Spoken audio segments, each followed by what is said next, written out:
صلاتي ونسكي ومحياي ومماتي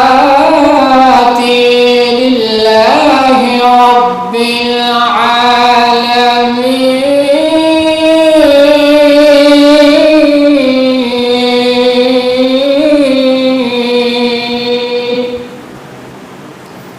আল্লাহ রাব্বুল আলামিন বলেন, নবীজি আপনি বলুন, কুল ইন্না সালাতি, আমার নামাজ, ওয়া নুসুকি, এবং আমার কুরবানি, ওয়া মামাতি, এবং আমার মরণ, লিল্লাহি রাব্বিল আলামিন, একমাত্র আল্লাহ রাব্বুল আলামিনের জন্য। এজন্য প্রত্যেকটা জিনিসের ক্ষেত্রে, যেমন আমি মানুষকে একটা কিছু দিলাম, প্রত্যেকটা ইবাদত বন্দি করলাম, সমস্ত ইবাদতের মধ্যে আপনার তাকওয়া থাকতে হবে। তাকওয়া আল্লাহর ভয়, একনিষ্ঠ আল্লাহর জন্য, আল্লাহকে সন্তুষ্টি করার উদ্দেশ্য যদি আপনার না থাকে, তাহলে আপনি কোটি লক্ষ টাকা খরচ করতে পারেন, এক টাকাও আল্লাহর দরবারে যাবে না। এজন্য আল্লাহ রাব্বুল আলামিন বলেন, মানুষের জীবনটা হলো ওই কৃষির মতো, যেই কৃষির মধ্যে আল্লাহ রাব্বুল আলামিনের পক্ষ থেকে যখন বৃষ্টি বর্ষণ হয়, তখন কৃষকরা বলে, আল্লাহ দিয়েছে, এবছর আমার কৃষির মধ্যে প্রতিফলন বেশি হবে কেন, সুন্দর সুন্দর কিছু দেখা যায়। আবার আল্লাহ বলেন, আবার যখন বৃষ্টি বন্ধ হয়ে যায়, আবার কৃষকরা এসে আফসোস করে, আক্ষেপ করে বলে, আরে কি দেখছিলাম আর কি হয়ে গিয়েছে, এখন তো অনাবৃষ্টির কারণে আমার জমি নষ্ট হয়ে গিয়েছে, আর বেশি দাম হবে না, এখন যে দাম হবে এই দাম দিয়ে তো আমি মনি যে খরচ করেছি, কামলা করেছি, উঠবে না। আল্লাহ রাব্বুল আলামিন বলেন, ও পৃথিবীর মানুষ, মানুষের জীবনটাও হলো এমন,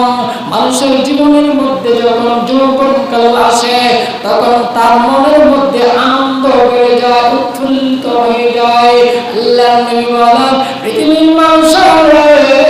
এই যৌবনকালটা যখন একদিন শেষ হয়ে যায়, তুমি যখন বৃদ্ধে পরিণত হয়ে যাও, তোমার শরীরের চামড়াগুলো যখন ঢিলা হয়ে যায়, তখন আক্ষেপ আর আফসোস করে মানুষ বলে, আরে কি ছিলাম আর কি হয়ে গেলাম, একদিন তো আমার সব ছিল, যৌবন ছিল, আমি একজন মেম্বার ছিলাম, আমি একজন চেয়ারম্যান ছিলাম, সমাজের মধ্যে আমার একটা সম্মান ছিল, কিন্তু এখন এমন হয়ে গেছি, আমাকে মানুষ দাম দিবে দূরের কথা, ঘরের পরিবারের মানুষও আমাকে দাম দেয় না। এই সামনে এই জিনিসটা প্রত্যেকের সামনে আসতেছে। এখন শরীরের মধ্যে শক্তি আছে, এখন শরীরের মধ্যে যৌবন আছে, এখন আমরা কত পাওয়ারফুল, যে আমার চাইতে ধনী, আমার চাইতে বীর পুরুষ, আমার সাথে কে পারবে। কিন্তু এমন একদিন আসবে যেদিন আপনি বৃদ্ধ হয়ে যাবেন, আপনার শরীরের চামড়াগুলো ঢিলা হয়ে যাবে, তখন আর অহংকার করতে পারবেন না।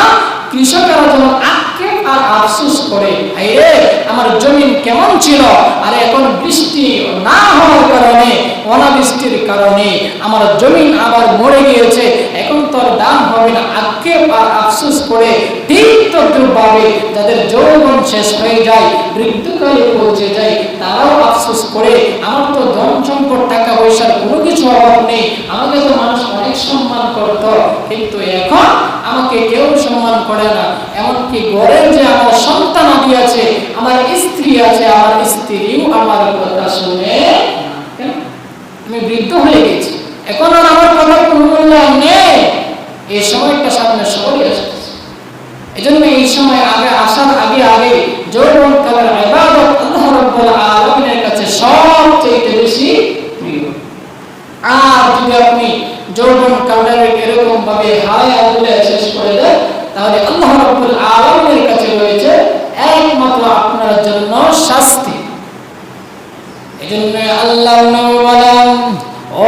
পৃথিবীর মানুষ, তোমাদের চোখের সামনে পৃথিবী থেকে মানুষ চলে যাইতেছে, কত তুমি মানুষ, লক্ষ কোটি টাকার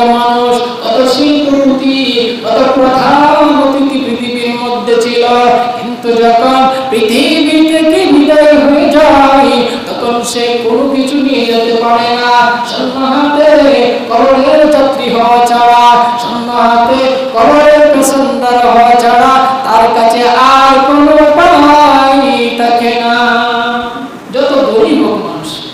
কোটি কোটি টাকার মালিক, সম্পদের অভাব নেই, গ্রামের মধ্যে সবচেয়ে সম্মান বেশি, কিন্তু নবী বলে